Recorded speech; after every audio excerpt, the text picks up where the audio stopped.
வாழை இல்ல ஒண்ணு இல்ல. இப்படி ஒரு வித்தியாசமான மீனை பார்த்திருக்கீங்களா? பாம்பன் கடலில் சிக்கிய 8 கிலோ வால் எல்லாமே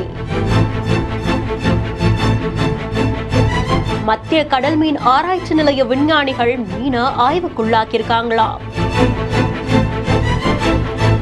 ராமேஸ்வரம் பாம்பன் துறைமுகத்துல மீனவர்கள் மீன் பிடிக்கிறதுக்காக சென்றபோது அவங்களுடைய வலையில இப்படி ஒரு மீன் சிக்கியிருந்ததா. தட்டையா வட்ட நிறத்துல வெள்ளி மற்றும் சாம்பல் நிறத்துல பெரிய கண்களோட பார்க்கறதுக்கே வித்தியாசமா இருக்குல்ல.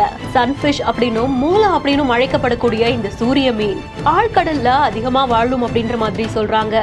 கிழக்கு பசிபிக் கடல்ல வாழக்கூடிய இந்த மீன் வால் இல்லாதது மாதிரி தோன்றினாலும் அதோடைய தோலே தடிமனா வால் இருக்கக்கூடிய அந்த பகுதியில பரவலா இருக்குமா. இதோடைய பிரதான உணவே ஜெல்லி மீன் அப்படின்னு சொல்றாங்க. இந்த மீனை நீங்க பார்த்திருக்கீங்களா? இதை பத்தி உங்களுக்கு தெரிஞ்ச இன்ட்ரெஸ்டிங்கான விஷயங்களையும் கமெண்ட் செக்ஷன்ல சொல்லுங்க. மேலும் வீடியோஸ்க்கு பிஹைண்ட் ஃபாலோ பண்ணிக்கோங்க. இந்த வீடியோவை வழங்குவோர் MCR pure cotton club, Jayachandran, GT holidays.